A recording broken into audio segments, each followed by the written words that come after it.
everyone, and welcome back to another episode of Cooking with Twins. I have to say, it's been quite a while since I've seen you here. But luckily for you, I have come up with a nice, simple but nutritious dish for the whole family. And it is called Tinataang Munggo. So, let's begin with the ingredient. So first and foremost, we will need talbos ng kamote, also known as the leaves of the potato. Next, we will need some long green string beans. Then, we will need some fresh kalabasa, or should I say, some squash. To add some colorful flavor to our dish, we are going to need tomatoes, onions, and of course, garlic. For our dish to be more savory, we will add some coconut milk. Further enhance the taste, we will need peppers, salt, and shrimp broth. And of course, munggo, the main base, the main body of the dish. And of course, just to put a little bit of toppings, we are going to also add some fried anchovies.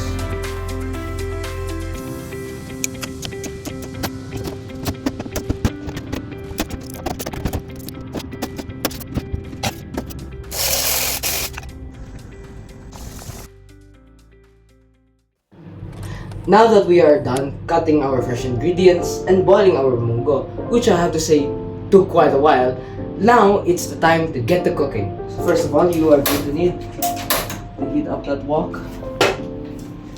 Then you're going to need to put on just a little bit of olive oil. Should be enough. Now once your oil is nice and hot, let us now add our garlic first. Make sure to stir it, make it nice. There you go. After stirring it for a bit, let's now add some onions. There you go. Mix it up well with your garlic. That should enhance the flavor of it. After stirring it for a bit, now let's once more mix our tomatoes.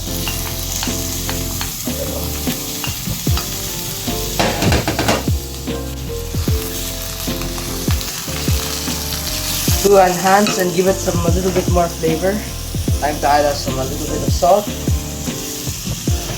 and of course, just a little bit of pepper.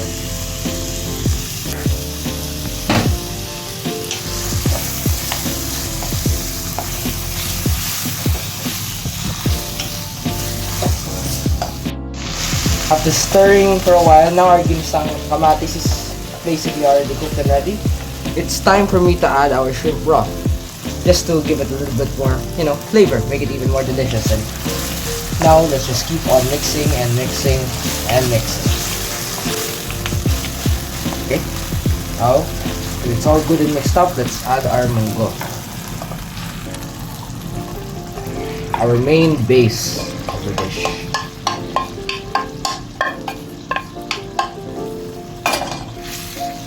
And once again, let's keep on mix, and mixing. Let me increase the heat a little bit. There you go. Keep on stirring. After stirring a little bit and waiting for it to boil, I believe it's time to add just a little bit more water to give it more. Just a little bit. There we go. Stir once more. Now I guess we can wait for it to boil for a bit. To speed up the boiling process, I'm just going to put the lid up on top just to make it boil faster so we can finally add our squash and our string beans. So now we play the waiting game. Wow, look at that. It's all nice and boiled up.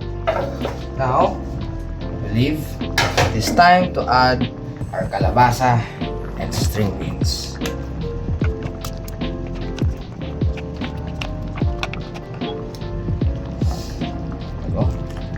After adding our kalabasa, I believe now the best thing to do is just to once more add the lid and wait for it to boil and soften. Then after that, we'll now add our string beans later on. Yes, perfect. So now that our kalabasa is nice and soft, it is good. Now finally add our string beans. There you go. that up a little bit, mix it with the broth itself. Yes, there you go. Now, let us add our coconut milk. Not too much, not too little.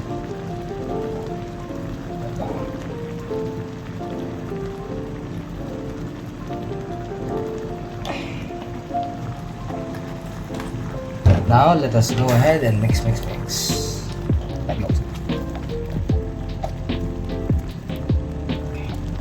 After we are done mixing, let's just once again add the lid back on and wait for it to boil.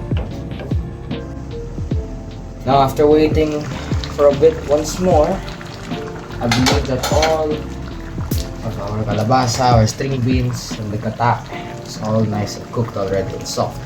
The final thing that we will add is the albos, the leaf